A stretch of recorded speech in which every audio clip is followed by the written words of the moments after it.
الساحۃ امام البیت، گھر کے سامنے جو اسپیس ہے جہاں سے لوگوں کا گزر ہوتا ہے وہاں گندگی نہ ڈالیں. وہاں اب گندگی، ارے کیرا ڈال دو، کیرا ڈال دو، کیرا ڈال دیتے وہاں. جاگیر گزرنے والا ہے اس کے اوپر سے گر کر کے ہاتھ پیر توڑ ڈالے.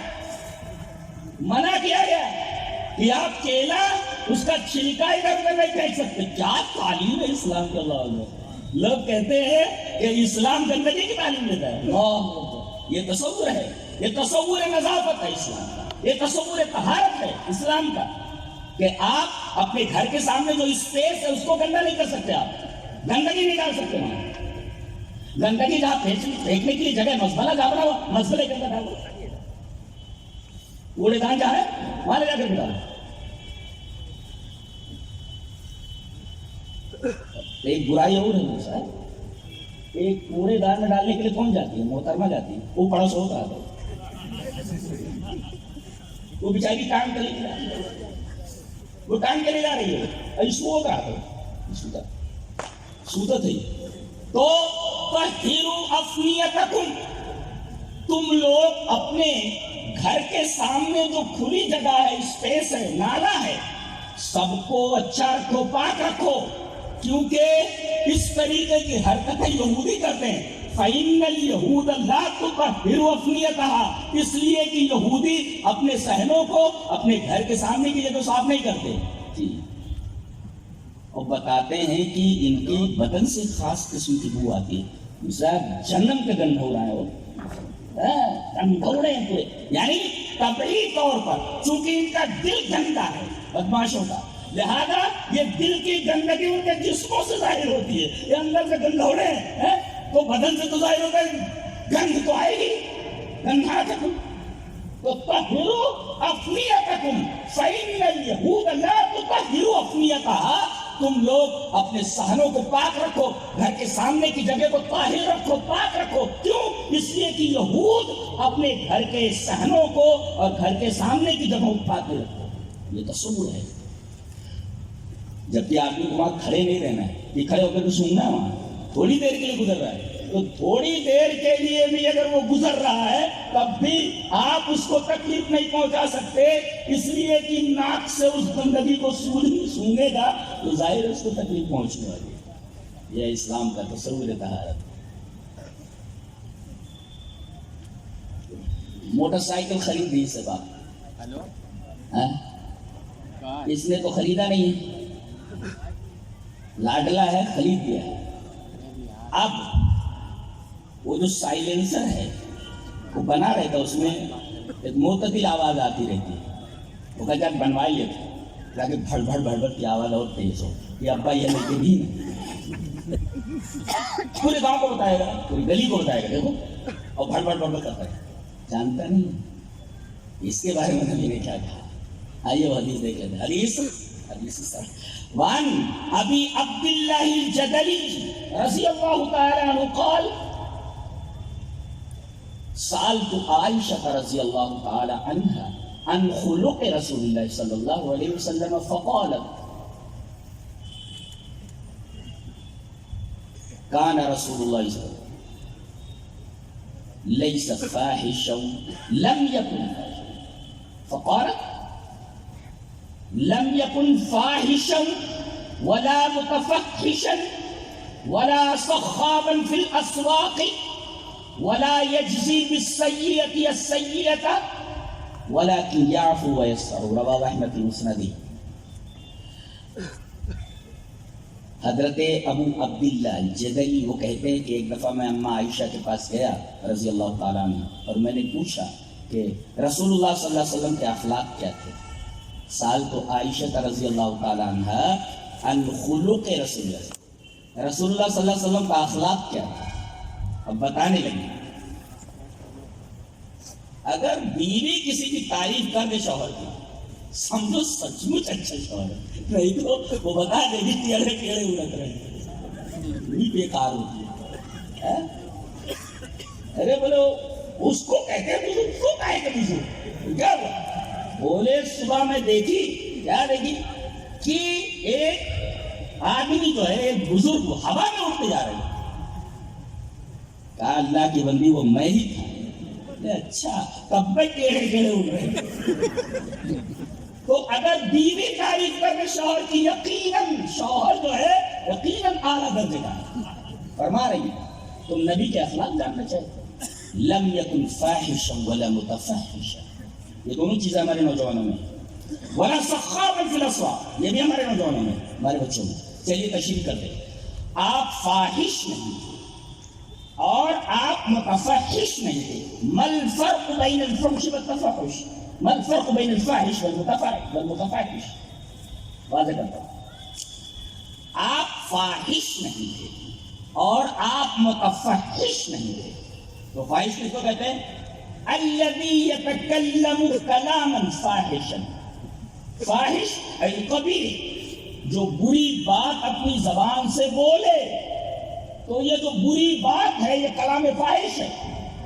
جی اب تو ایک دوست سے ملتا ہے، کیا ہے تیری ماں، کیا تیری بہن کا، ایسا بولتا ہے، دوست سے ملتا ہے، منہ سے تو بات نکلتی ہے ایک دوست کو دیکھنے کے بعد، اس کی زبان سے یہ نکلتا ہے تیری ماں تیری بہن وغیرہ وغیرہ، اس سے بات کرتا گالی دے کرتا ہے اور سامنے والا خوش ہوتا ہے۔ الذی لا یتکلم کلاما فاحشا، جو کلام فاحش کرے، والفاحش جو قبیح کلام کرے، بری بات منہ سے نکالے، یہ تو ہوا فاحش کا معنی۔ فاحش کسے کہتے ہیں؟ جو اپنے منہ سے بری بات نکالے، تو نکالنے والا فاحش، اور یہ بات جو اس نے نکالی ہے اس کا کلام فاحش۔ وما هو المتفحش، متفحش کسے کہتے ہیں؟ کہ یجعل الکلام الفاحش دیدنہ وعادتہ، آدمی بری بات نکالنے کو، کلام فاحش کو اپنی عادت بنا لے، اپنی طبیعت بنا لے، ایسا برا ہو گیا۔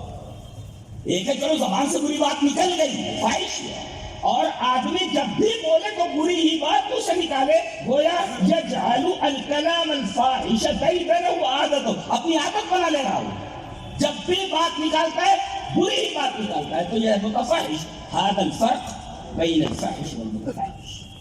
تو رسول اللہ صلی اللہ علیہ وسلم فاحش بھی نہیں تھے اور متفحش بھی نہیں تھے۔ تیسری صفت میں بیان کر رہی ہوں، ولا سخابا فی الاسواق، جی ولا سخابا فی الاسواق، سخاب ای سیاح، سیاح چیخنے والے، چیخنے والے۔ رسول اللہ صلی اللہ علیہ وسلم بازاروں میں زور سے آواز نکالنے والے نہیں تھے۔ آدمی کتنی بھی زور سے آواز نکالے، وہ پھٹ پھٹیا میں جو سائلنسر ہوتا ہے اس سے تو بہت ہی کم رہے گا۔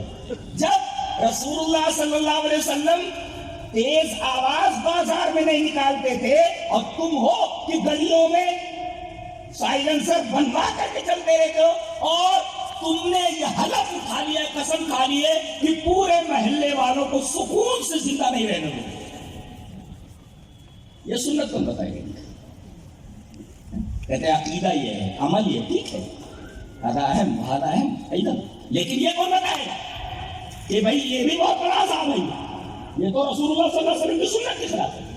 آپ بازار میں زور سے چیخ کر کے نہیں بولتے تھے، اور تم ہو کہ تمہارے باپ نے موٹر سائیکل لے دیا تو پورے محلے کی ناک میں بند کیے ہوئے، ارے بیمار ہو سکتا ہے آدمی، اور جانتے ہیں قرآن حکیم کا مطالعہ جب کریں گے تو ایک بات آپ کو نظر آئے گی، میرا موضوع نہیں ہے یہ، تو میں اشارہ کر دیتا ہوں کہ کان کا تعلق دائرہ قلب سے ہے، کان کا تعلق دائرہ قلب سے ہے۔ اسی وجہ سے کہا گیا جس طرح آدمی برا کام نہ کرے ایسے ہی بری بات نہ سنے۔ کیوں؟ اس لیے کہ سننے کے بعد اس کا اثر دل کے اوپر ہوتا ہے، پھر دل آرڈر دیتا ہے اعضاء کو کہ یہ کرنا ہے بھیا۔ اسی وجہ سے جب جہنم کے دروازے پر پہنچیں گے تو داروغ جہنم مالک بولے گا یہ کیسے آئے گے بھیا، جانا چاہیے تو دائیں طرف، بائیں طرف کیسے آئے گے؟ یہ بڑے بڑے لوگ ہیں، ہمارے اڈوں پر ہم جاتے دیکھتے رہتے ہیں، یہ بڑے بڑے پیر، اور یہ جناب عالی ان کا ایٹیٹیوڈ اور ان کا پروٹوکول دیکھ کر کے ایک تو افسوس بھی ہوتا ہے اور بڑی حیرت ہوتی ہے کہ یہ لوگ کس خطرناک راستے پر بے تحاشا دوڑتے ہو جا رہے ہیں. آگے کھائی گئے آپ کی وہ منتظر ہے تمہاری. تو یہ ایسے لوگ نہیں ہیں جن پر رشک کیا جائے. یہ ایسے لوگ ہیں جن کے اوپر جتنا افسوس کیا جائے گا. یہ تو اللہ کو بھولے ہوئے ہیں. یہ جانتے نہیں کہ جہنم کی بڑی شدت منتظر ہے کہ آؤ بیٹا آؤ. تم مستیاں کر لیے. اب آؤ مستی نکالتی ہوں تمہاری ساری مستی نکال دیتی ہوں. اللہ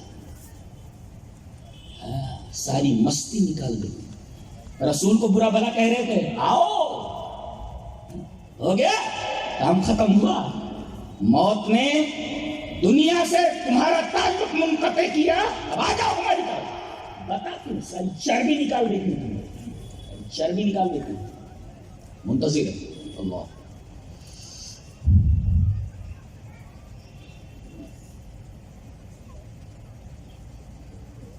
بند کر بند کر. ولا سخابا فی الاسواق. تو آپ صلی اللہ علیہ وسلم بازاروں میں شور کرنے والے نہیں. اب وہ داروں کے جانے پوچھتا ادھر کیسے آ گئے, کیا کہیں گے؟ اب کہے گا ادھر آنے والا کوئی نہیں آیا تھا کیا, بتانے والا کوئی نہیں آیا تھا. مجھے آیا تھا دارو بلا کیوں نہیں آیا تھا. پھر کا کیسے ہے؟ وَقَالُوا لَوْ كُنَّا نَسْمَعُ أَوْ نَعْقِلُ. سنتے اور عقل میں لاتے. عقل کا تعلق دل سے ہوتا ہے نا یہ. تو گویا کہ سماعت کا تعلق قلب سے ہوتا ہے. وہ قرآن میں آپ جہاں دیکھیں گے آپ کو پتہ چلے گا کہ سننے کا تعلق قلب سے ہوتا ہے. اور ایک خاص ڈیسیبل وہ کان برداشت کر سکتا ہے, ورنہ ایک خاص ڈیسیبل کے آگے اگر آواز گئی تو کان برداشت نہیں کرتا اس کو. سائنس کے طلبہ جانتے ہو اس کو. اور تمہاری یہ آواز یہ تو ممنوع ڈیسیبل سے آگے کی آواز ہے جس سے آدمی کے دماغ کو تکلیف پہنچتی ہے. آدمی اگر ہارٹ ڈیزیز میں مبتلا ہے, کوئی ذہنی پرابلم ہے, اس کو بہت تکلیف پہنچتی ہے. کون ہوتے ہو تم دوسروں کو تکلیف پہنچانے والے؟ رسول اللہ صلی اللہ علیہ وسلم تو زبان سے اپنی آواز بلند نہیں کرتے تو بازاروں میں ولا سخابا فی الاسواق. یہ ہے آپ تکلیف نہیں پہنچا سکتے اپنی آواز کے ذریعے. جب زبان کی آواز جو منہ سے نکلتی ہے اس سے آپ تکلیف نہیں پہنچا سکتے. یہ موٹر سائیکلیں اور خواہ کے یہ جو ہارن تم نے لگا رکھے ہیں, ہارن کیا ہوتا ہے؟ وقتی طور پر سامنے والے کو متنبع کرنا. ہلکے سے آپ اس کو متنبع کر دیجیے کہ میں آ رہا ہوں. اب تو پے پے پے پے پے پے پے یعنی ہٹ جاؤ, اس بات کی آرازی ہے, ہم آ رہے ہیں, ہم آ رہے ہیں. ارے ہنستے ہیں تم کے اوپر, تمہارے اوپر ہنستے ہیں. تم پاگل تو نہیں ہو؟ تمہاری حرکت تفلانا ہی نہیں, تم پاگل آنا احمقان. ہنستے ہیں تم پر لوگ. یہ تم بھڑ بھڑ کرتے ہو گزرتے ہو, یہ تمہاری تعریف نہیں ہو رہی ہے, کامنٹ ہے تمہارے اوپر. تم پاگل کسی کو لوگ, تمہارے گھر کے لوگ پاگل جو تمہیں یہ حرکت کرنے کی اجازت دیتے ہیں جس سے لوگوں کے ذہن و دماغ کو, روح کو بدل تکلیف پہنچے اور اجازت دیتا ہے. ولا سخابا فی الاسواق ولا یجزی بالسیئۃ السیئۃ. برائی کا بدلہ برائی سے نہیں دیتے. ولکن یعفو واصفحوا, معاف کر دیتے کہ درگزر کرتے تھے. یہ دیکھیں ہم نے استدلال کیا اس سے فاحش متفحش اور ولا سخاب.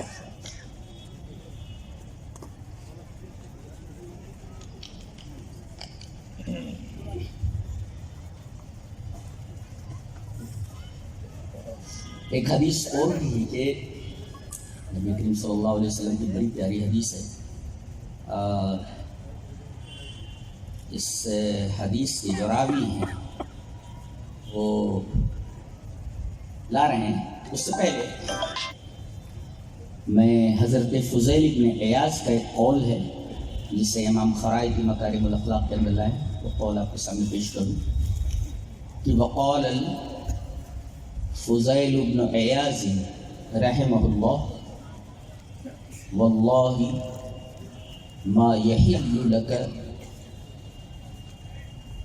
ان تودی کلبا ولا خنزیرا بغیر حق فکیف تودی مسلما فکیف تودی مسلما. فضیل ابن عیاض کہتے ہیں کہ اللہ کی قسم تمہارے لیے جائز نہیں ہے کہ تم کسی کتے کو یا سور کو بلا وجہ تکلیف پہنچاؤ. یہ تصور ہے اسلام. واللہ ما یحل لک ان تؤذی کلبا ولا خنزیرا بغیر حق، بلا وجہ آپ کسی کتے کو اور کسی سور کو، کسی خنزیر کو آپ تکلیف نہیں پہنچا سکتے. فکیف تؤذی مسلما، تو آپ ایک مسلمان کو تکلیف کیسے پہنچا سکتے ہیں؟ آپ کو جانوروں کو تکلیف پہنچانے کی اجازت. امام غزالی نے غالباً احیاء علوم الدین کے اندر یہ لکھا ہے کہ جانوروں کی 3 قسمیں، جانوروں کی 3 قسمیں. ایک ہے جو صرف تکلیف پہنچاتے ہیں، جیسے بچھو ہے، سانپ ہے، اس کے چکر میں آ گئے، ڈنک مار دے کاٹ لے گا، یہ تکلیف پہنچاتے ہیں. تو جانوروں کی ایک قسم ایسی ہے جو تکلیف ہی پہنچاتی ہے، اور ایک قسم ہے جو صرف اور صرف فائدہ پہنچاتی ہے، جیسے بکری ہے، بھینس ہے، گائے ہے. جب تک دودھ دے رہے فائدہ پہنچ رہا ہے، اور جب دودھ دینے کے قابل نہیں رہی تو گوشت بن جاتی ہے، تو اسے فائدہ پہنچاتی ہے. اور ایک قسم کے جانور ہوتے ہیں جو نہ فائدہ پہنچاتے ہیں اور نہ نقصان پہنچاتے ہیں، جیسے گیدڑ ہے، لومڑی ہے، نہ الگ انداز سے رہتے ہیں. ان تینوں قسموں کے بیان کے بعد غزالی یہ کہتے ہیں کہ اے انسان، سب سے پہلے تو انسان بن جائے، اور اگر انسان نہیں بننا چاہتا، جانور بننا چاہتا ہے، تو کم سے کم وہ قسم بن جا جو صرف فائدہ پہنچاتی ہے، جیسے بھینس اور گائے اور بکری وغیرہ. اور اگر تو اس سے بھی نیچے آنا چاہتا ہے تو کم سے کم اس قسم کا جانور بن جائے، جیسے گیدڑ اور لومڑی، جو کسی کو نہ تکلیف پہنچاتے ہیں نہ فائدہ پہنچاتے ہیں. اور اگر تو اس کے نیچے آیا جو صرف اور صرف تکلیف پہنچاتے ہیں، تو تجھ میں اور درندے میں، تجھ میں اور جانور میں کوئی فرق نہیں ہے. تو اب پہلے تو انسان بن جا، اور اگر تجھے جانور بننا ہے تو 2 قسموں میں سے کوئی قسم بن جا. تیسری قسم کبھی بھی مت بننا، اس لیے کہ یہ تیسری قسم تجھے انسانیت کی سطح سے اتار کر کے درندوں کی صف میں اتار دیں گے. بچ سے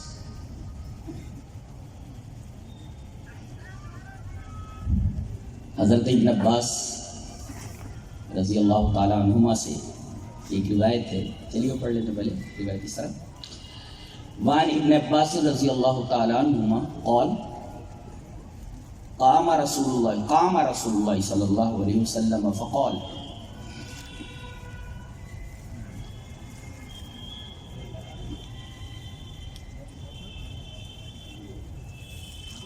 لا تؤذوا المؤمنین.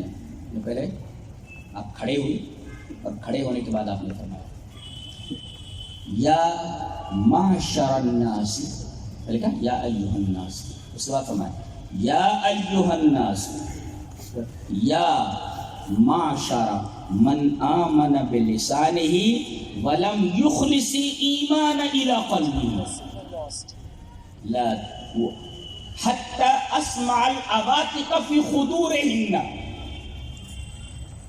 لا تؤذوا المؤمنین لا تؤذوا المسلمین ولا تتبعوا عوراتهم فإنه من يتبع عورة أخيه يتبع الله عورته ومن يتبع عورته فيخرقها عليه في بطن بيته. رواه الطبراني في المعجم الأوسط.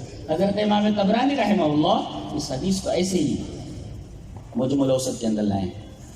حضرت ابن عباس فرماتے ہیں کہ ایک دفعہ رسول اللہ صلی اللہ علیہ وسلم کھڑے ہوئے اور کہا اے لوگو یا ایھا الناس، اس کے بعد فرمایا یا معاشر من آمن بلسانہ، اے لوگوں کی وہ جماعت جو زبان سے ایمان لائی ہے، ولم یخلص الایمان الی قلبہ، اور اس نے ایمان کو اپنے دل تک خالص نہیں کیا، پہنچایا نہیں ہے.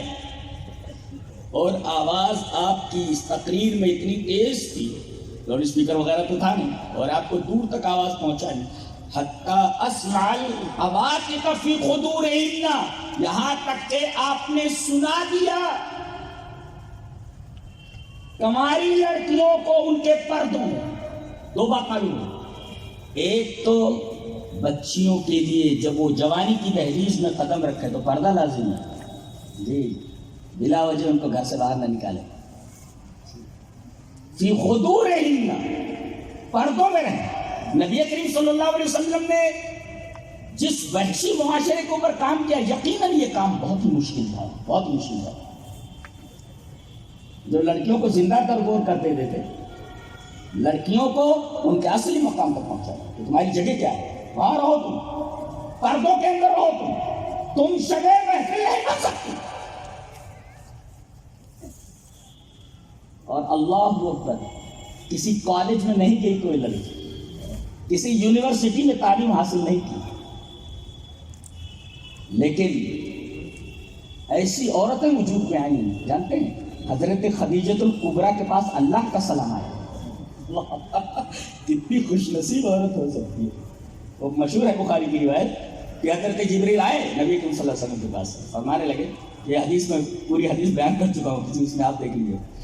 تو آتے ہی کہا کہ اللہ کے رسول، آپ کی بیوی آ رہی ہے، آدھی خدیجہ تو قدرت وہ آ رہی ہے، ان کے ہاتھ میں کچھ کھانے یا پینے کی چیز ہے، وہ لا رہی ہیں آپ کو کھلانے کے لیے. بیوی ہو تو ایسی ہے، زندگی تج دے کسی کے پیچھے.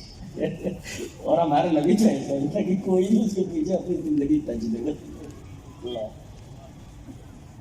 اور جب وہ آ رہی ہیں کچھ کھانے پینے کی چیز، جب وہ آ جائیں تو آپ پہلے انہیں اللہ کا سلام کہیے کہ اللہ نے ان کو سلام بھیجا، اور اس کے بعد ان سے کہیے کہ میں نے سلام بھیجا، اور انہیں خوشخبری سنا دیجیے کہ میں نے اپنی اس بندی کے لیے جنت میں ایسا محل تیار کر رکھا ہے، موتیوں کا، ہیروں کا، اور جس کے اندر شور نہیں ہے. جنت میں شور نہیں ہے، دنیا پوری شور سے بنی ہوئی ہے. لا فیہا صخب ولا صخب ولا نصب، حدیث کے آخر میں ٹکڑا وہی ہے، لا فیہا صخب ولا نصب، جہاں تھکان نہیں ہے.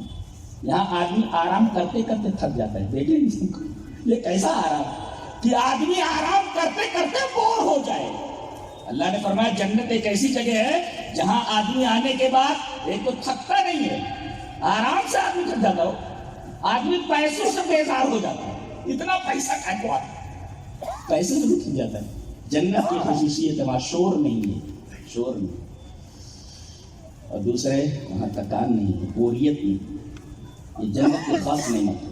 تم نے دنیا کو تو شور سے بھر دیا ہے، اس سے بڑا عذاب کیا ہو سکتا ہے جو جنت میں نہیں ہے. جو جنت میں نہیں ہے تم اسے لے کر کے بیٹھے ہوئے ہو اور وہ پیش کر رہے ہو پورے معاشرے کے سامنے. تو جب وہ آ جائیں تو اللہ کا سلام کہنا ہوگا. ایسی عورتیں تھیں، کسی کالج میں نہیں پڑھی گئی، کسی یونیورسٹی میں نہیں گئی، لیکن مقام ایسا ہے جسے اللہ کا سلام آیا ہو. اللہ اکبر، بتا نہیں سکتے مقام و مرتبہ کیا ہے. مقام و مرتبہ کیا؟ حضرت خدیجہ الکبریٰ، حضرت عائشہ ہے. اللہ کا سلام تو نہیں ہے، لیکن دفعہ نبی کے پاس بیٹھی ہوئی ہیں اور حضرت جبرائیل وہاں پر. حضرت جبرائیل کہہ رہے ہیں تو ان کو سلام بولی، تو کہہ رہے یا عائشہ هذا جبرائیل، یہ جبرائیل بیٹھے ہوئے ہیں اور یہ قریوں کی السلام، تمہیں سلام بول رہے ہیں.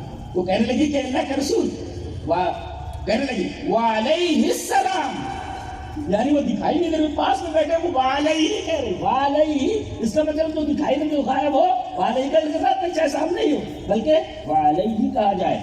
اللہ کے رسول ان کے اوپر سلام کی ہو جبکہ وہی بیٹھے ہوئے ہیں. وہ چیز آپ دیکھ رہے ہیں جو میں نہیں دیکھ رہی ہوں. بتائیے، یہ نبی ہے، سامنے فرشتہ بیٹھا ہوا ہے، ایک عام نگاہ اس کو نہیں دیکھ پا رہی ہے، نگاہ نبوی دیکھ رہی ہے. نگاہ کا اندازہ لگے گا یہ ہمارا نبی ہے. ہم نے فرشتوں کو دیکھا نہیں. آپ صلی اللہ علیہ وسلم نے 2 بار تو اصلی شکل میں دیکھا ہے، اور انسانی شکل میں تو بار بار دیکھتے تھے. وہ وہی لاتے تھے کہ یہ جبرائیل بیٹھے ہوئے، یہی یہ فرشتہ ہے جو نور کا بنا ہوا ہے اور تمام فرشتوں کا معزز فرشتہ ہے، یہ سامنے بیٹھا ہوا ہے. یہ ہمارا نبی ہے. اللہ، یہ ہمارا نبی ہے جو اپنی آنکھوں سے جبرائیل کو دیکھ رہا ہے. اور وہی حضرت عائشہ بیٹھی ہوئی ہیں، ان کو دکھائی نہیں دے رہا تھا. وہ کہہ رہی ہے کہ اللہ کے رسول آپ دیکھ رہے ہیں، میں نہیں دیکھ رہی ہوں. یا رب علیہ السلام، یہ مقام ہے حضرت عائشہ رضی اللہ تعالیٰ کہ اتنا معزز فرشتہ جبرائیل آپ کو سلام بھیج رہا ہے، سلام کہہ رہا ہے. تو ایسی عورتیں پیدا ہوئی اور بچے ایسے پیدا ہوئے. بچے کیسے پیدا کیے؟ حضرت عبداللہ بن زبیر، زبیر بن عوام، حضرت علی، حمزہ، کیسے کیسے بچوں کو پیدا کیا ہے جنہوں نے تاریخ کا رخ موڑ کر رکھ دیا، معلوم ہے آپ کو، تاریخ کا کھانا بدل کر رکھ دیا، ایسے بچے پیدا کیے ماں نے۔ یہ بے پردہ عورتیں کتنی بھی تعلیم حاصل کر، اگر انہوں نے اپنی جگہ چھوڑ دی، اپنا مقام چھوڑ دیا، تو در حقیقت یہ عورتوں کے مقام سے نیچے آ گئی ہیں۔ یہ عورتیں اسلام کو مطلوب نہیں، ایسے عورتیں اسلام کو نیچے ہیں۔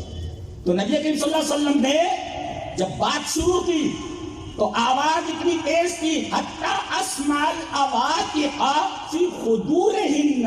دو باتیں معلوم ہیں، ایک بات تو یہ معلوم ہے کہ لڑکیوں کو پردے میں رہنا چاہیے، جیسے ہی وہ جوانی کی دہلیز میں قدم رکھے، لڑکوں کے ساتھ ان کا میل جول بالکل حرام اور ناجائز ہے جی۔ اور دوسری چیز، شریعت کی باتیں جس طرح مردوں کو سنانا چاہیے، عورتوں کو بھی شریعت کی باتیں، حتی اسمع العواتق فی خدورہن، لڑکیوں پر جو پردوں میں تھی اپنی آواز نبی کریم صلی اللہ علیہ وسلم نے شریعت ان تک پہنچا دی۔ لڑکیوں کو بھی دینی تعلیم سے آراستہ کیا جائے اور ان کو پردے میں رکھا جائے۔ یہ دونوں چیزیں، یہ دو چیزیں بتائیے جو بہت اہم ہیں، دینی تعلیم سے آراستہ کیا جائے، دینی باتیں سنائی جائیں اور دوسروں کو پردے میں رکھا جائے۔ دیکھیے لڑکی کیسی ہوتی ہے، جہاں جائے گی الحمدللہ کھس مار دے گی۔ آپ نے جو تعلیم دی وہ گھر برباد کر دیتی لڑکیاں جا کر کے، اس لیے کہ تعلیم گھر کو ویسے ملی گی۔ حتی اسمع العواتق فی خدورہن، جو جملہ بھی ہے غضب کا جملہ ہے۔ اس کے بعد آپ نے فرمایا یا معشر من آمن بلسانہ ولم یخلص الایمان الی قلبہ، کہ دل میں ایمان اترا نہیں، صرف زبان سے ایمان لائے ہو۔ ایسا کرو، لا تؤذوا المسلمین، تم مسلمانوں کو تکلیف مت پہنچاؤ۔ آپ نے پچھلے جملے سے اس جملے کو مربوط کیا کہ نہیں؟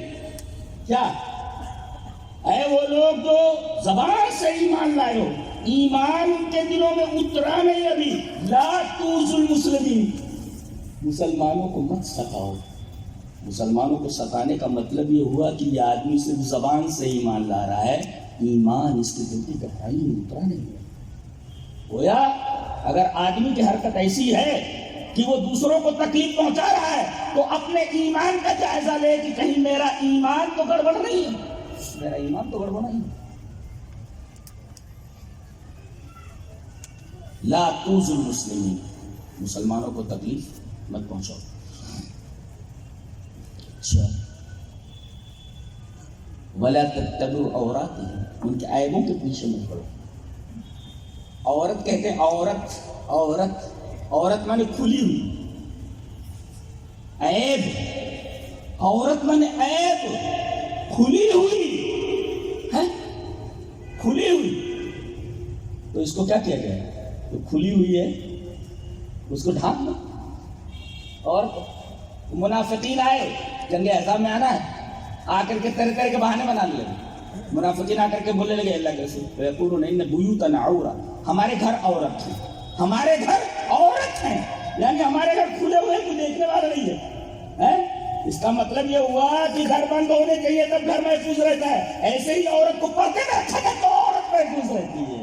ان بیوتنا عورۃ، عورت تو عورت کہتے عیب، عیب عیب، یعنی اس کو ڈھانپو تب یہ عیب ہوتی ہے، ڈھانپو اس کو، عیب ہے وہ، اس کو ڈھانپ تو بے عیب ہو جائے۔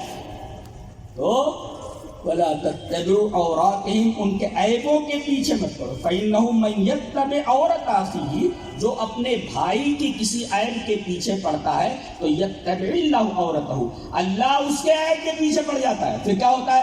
فَيَخْرِقُهَا عَلَيْهِ فی بطن بیتہ، اس کے گھر کے اندر ہی، فی بطن بیتہ، اس کے گھر کے اندر ہی اس کو ذلیل و رسوا کر دیتا ہے۔ خرق علیہ کا مطلب ذلیل و رسوا کر دینا، اس کو اس کے گھر کے اندر ہی خرق علیہ، اسے رسوا کر دیتا ہے۔ خرق علیہ اے فضحہ یفضحہ، اس کو جو ہے رسوا کر دیتا ہے۔ اللہ تبارک تعالیٰ تو یہاں دیکھیں رسول اللہ صلی اللہ علیہ وسلم تقریر کے دوران یہ کہا کہ مسلمانوں کو مت ستاؤ، اس لیے کہ یہ ایمان کے منافی ہے، ایمان کے منافی ہے۔ لا تؤذوا المسلمین۔ حضرت حذیفہ ابن اسید ایک راوی ہیں، ان کی اس روایت کو امام طبرانی معجم کبیر کے اندر لائیں روایت صحیح ہے، پہلے اس کو پڑھ لیتے ہیں، روایت پورا تیسرا. وعن حذیفۃ ابن اسید رضی اللہ تعالیٰ عنہ ان النبی صلی اللہ علیہ وسلم قال من آذى المسلمین فی طرقهم وجبت علیہ لعنتهم. رواہ طبرانی فی المعجم الکبیر. حضرت امام طبرانی اس حدیث کو معجم کبیر کے اندر لائے. راوی جیسا کہ معلوم ہوا حضرت حذیفہ ابن اسید ہے. حضرت حذیفہ ابن اسید فرماتے ہیں کہ رسول اللہ صلی اللہ علیہ وسلم نے ارشاد فرمایا جو آدمی مسلمانوں کو ان کے راستوں میں تکلیف دے، من آذى المسلمین فی طرقهم، جو آدمی مسلمانوں کو ان کے راستوں میں تکلیف دے. راستوں کی تکلیف کوئی بھی ہو سکتی ہے، تمہاری موٹر سائیکل، تمہاری کار، یہ بیجا قسم کا ہارن جس سے آدمی کو تکلیف پہنچے، راستے میں کچرا ڈالنا، گندگی کرنا، یہ ساری چیزیں آ گئی راستوں میں تکلیف دینے کی. من آذى المسلمین فی طرقهم، جو آدمی مسلمانوں کو ان کے راستے میں تکلیف دے، راستوں میں، وجبت علیہ لعنتهم، تو ان سب کی لعنت اس کے اوپر واجب ہوگی. وجبت اے اصابت لعنتهم، اس کے اوپر لعنت واجب ہو گئی، لعنت پہنچ جائے گی. کیا مطلب؟ لعنت واجب ہو گئی، اے لعنت پہنچ گئی، اس کا کیا مطلب ہوا؟ بتا. وجبت علیہ لعنتهم کی تشریح کرتا ہوں. یہ جو راستہ ہے آپ کا تھوڑی ہے، آپ کا تو ہے نہیں، آپ کا ہے نہیں وہ راستہ، ہر ایک کا ہے. اب آپ کسی ایسی جگہ تکلیف کی چیز ڈالیں جو آپ کی نہیں ہے، دوسرے کی ہے. اب اگر وہ آپ کے اوپر لعنت بھیجتا ہے تو حقدار ہے کہ نہیں؟ وہ محق ہے، وہ حقدار ہے کہ تمہارے اوپر لعنت کرو، اس لیے کہ تمہاری جگہ نہیں اور تمہارا گندگی کر رہا. اگر وہ لعنت بھیجتا ہے، ہاں اتنا ہے، علماء یہ کہتے ہیں کہ لعنت المعین جو ہے، کسی آدمی کو یہ کہنا خاص طور ہے تیرے اوپر لعنت ہے، لعنت معین وہ آرام بعض لوگوں نے کہا، لیکن کہے کہ لعن اللہ من فعل ہکذا، اللہ اس آدمی پر لعنت بھیجے، لعنت کرے جو اس طریقے کا کام کرتا ہے. تو اگر وہ لعنت بھیجتا ہے اس کے اوپر تو در حقیقت یہ لعنت اس کو پہنچ جائے گی. یہ مطلب اس کا من آذى المسلمین فی طرقهم وجبت علیہ لعنتهم، جو آدمی مسلمانوں کو تکلیف پہنچائے ان کے راستوں میں تو وجبت علیہ لعنتهم، ان کے اوپر ان کی لعنت پہنچ جائے گی. تکلیف کے کتنے طریقے ہم نے اختیار کر رکھے ہیں. دیکھو آدمی مر گیا، بیٹے ہیں، بہنوں کا حصہ مار لیتے ہیں، وراثت بہنوں کا حصہ مار کر دیا. یہ بہن کو ایذا پہنچانا ہے، یہ ایذا کی، اور ایذا کا یہ ایسا معاملہ ہے جس کے بارے میں جو عذاب بتایا گیا ہے وہ کافروں جیسا عذاب. کئی مومنوں کے بارے میں جب کوئی عذاب کی بات آتی ہے تو وہاں خالدن نہیں کہا جاتا، خالدن نہیں کہ اس کے اندر وہ ہمیشہ رہے گا، ایسا نہیں کہا جاتا. لیکن جہاں جو وراثت مار لینے کی بات آئی ہے وہاں پر یہ کہا گیا کہ جو آدمی اللہ کے حدود سے تجاوز کرے یدخلہ نارن خالدن، وہ داخل ہوگا ہمیشہ کی جہنم میں. یہ کس کے بارے میں کہا جا رہا ہے؟ وہ وراثت مار لینے والے کے بارے میں. بھائی لوگ اس کو اچھا بہنیں بھی عجیب ہوتی ہیں، بیچاری سیدھی سادھی وہ کہتی بھیا نہ دو، اس لیے کہ اسے معلوم ہے اگر تھوڑا اکڑ کر کے لے لیا تو بھائی لوگ گھر میں داخل نہیں ہونے دیں گے. تو زندگی بھر وہ لیتی نہیں، رہے تمہارا حق ہے، وہ تمہارا حق لے، کیوں نہیں لے؟ اور یہ بیچارہ بھی چپ چاپ بیٹھا رہتا ہے تاکہ دینا نہ پڑے. تو یتیم ہے نا، ایک تو وہ تمہاری بہن ہے، ایک تو قرابت کا رشتہ ہے، دوسرا اسلام کا رشتہ ہے. ایک تو قرابت کا رشتہ تمہاری بہن، دوسرا اسلام کا رشتہ ہے، دو. اور تیسرے یتیم ہے. یتیم کا مال کھایا جاتا ہے کیا؟ ان الذين ياكلون اموال اليتامى ظلما انما ياكلون في بطونهم نارا. تو بیٹی بچی یتیم ہے، باپ مر گیا نا، جیسے تم یتیم ہو گئے ہو، بچی یتیم ہے وہ. اگر تم اس کا حق مار لیتے ہو وراثت کے اندر تو تم تو یتیم کا مال کھا رہے ہو، در حقیقت اپنے پیٹ میں جہنم کیا کھا رہے ہو تم. ان الذين ياكلون اموال اليتامى ظلما انما ياكلون في بطونهم نارا. یہ ظلم ایک قسم کی تکلیف ہے جو تم اپنی بہنوں کو پہنچا رہے ہو. جس سے تین طریقے کے تعلقات ہیں. ایک تو قرابت کا رشتہ ہے، تمہارے رشتے میں سب سے قریب ہے، اور دوسرے یہ کہ اسلام کا رشتہ ہے، اور تیسرے یہ کہ وہ یتیم کا مال تم کیسے کھا سکتے ہیں؟ اللہ، یہ معاملہ بھی. چلیے ایک روایت حضرت ابو ہریرہ سے دیکھ لیتے ہیں، روایت بہت پیاری ہے. روایت وان ابی ہریرہ رضی اللہ تعالیٰ عنہ قال قال رسول اللہ صلی اللہ علیہ وسلم مر رجل فی بغصن شجرة على ظهر طريق فقال والله لأنحين هذا عن طريق المسلمين لا يؤذيهم فأدخل الجنة. رواہ مسلم فی کتاب البر والصلۃ والآداب. حضرت امام مسلم رحمہ اللہ اس حدیث کو کتاب البر والصلۃ والآداب کے اندر لائے. راوی حضرت ابو ہریرہ ہیں. حضرت ابو ہریرہ رضی اللہ تعالیٰ عنہ فرماتے ہیں کہ رسول اللہ صلی اللہ علیہ وسلم نے ارشاد فرمایا کہ ایک آدمی ایک راستے سے گزرا، دیکھا کہ راستے کے اندر ایک ٹہنی پڑی ہوئی ہے. میرا خیال ہے کہ وہ درخت کی کوئی موٹی ٹہنی رہی ہوگی، وہ راستے میں گر کر کے راستے کو بلاک کیے ہوئے تھے. مر رجل بغصن شجرة على ظهر طريق، وہ بالکل راستے کے اوپر وہ درخت سے ٹہنی وہ گری ہوئی ہے اور راستے کو بلاک کیے ہوئے. ابھی آدمی ادھر سے گزرا، کہنے لگا واللہ لأنحین هذا عن طریق المسلمین، اللہ کی قسم میں اس چیز کو مسلمانوں کے راستے سے ہٹا کر ہی دم لوں گا. جی، اور اس کو ہٹا دیتا ہے. وہ کہتا ہے لا یوزیہم، اس لیے کہ اس طرف سے گزرنے والے لوگوں کو تکلیف ہوگی تو میں اس لکڑی کو اور اس ڈالی کو جو درخت کی ہے میں راستے سے ہٹا دیتا ہوں. معلوم ہے نبی کریم صلی اللہ علیہ وسلم نے فرمایا اس کے اس عمل کی وجہ سے فَأُدْخِلَ الْجَنَّةَ، جنت میں داخل کر دیا گیا ہو، جنت میں داخل کر دیا گیا. دیکھیے نیکی کوئی بھی ہو، بعض لوگوں نے اسی وجہ سے کہا ہے نیکی کتنی بھی چھوٹی ہو اسے غیر اہم مت جانو. ایک چھوٹی نیکی بھی غیر اہم سمجھ کر مت چھوڑو، اس لیے کہ ایک چھوٹی نیکی بھی تمہیں جنت میں پہنچانے کا سبب بن سکتی ہے. یہ ڈالی جو راستے میں پڑی ہوئی تھی کوئی بہت بڑی بات نہیں تھی. مسلمانوں کو تکلیف تو اس نے ہٹا دیا، راستے پر چلنے والوں کو تکلیف تو اس نے ہٹا دیا. اللہ تبارک و تعالیٰ کو اس کی عطا اتنی پسند آئی کہ اللہ تبارک و تعالیٰ نے کہا اس بندے کو کیونکہ اس نے دوسرے کی تکلیف کو دور کیا ہے لہٰذا اس کو جنت میں داخل کرا دو. اور یہ مسلم کی روایت ہے، وَأُدْخِلَ الْجَنَّةَ، اس آدمی کو جنت کے اندر داخل کر دیا گیا.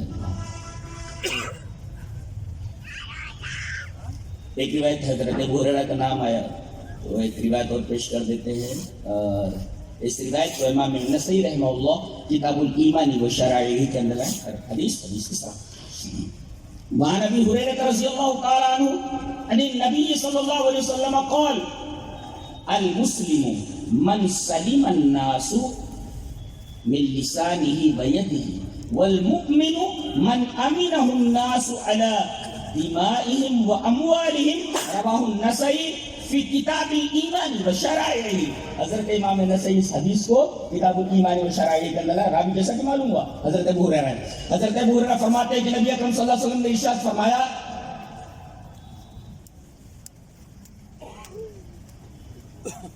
کہ مسلم وہ المسلم، مسلمان کون؟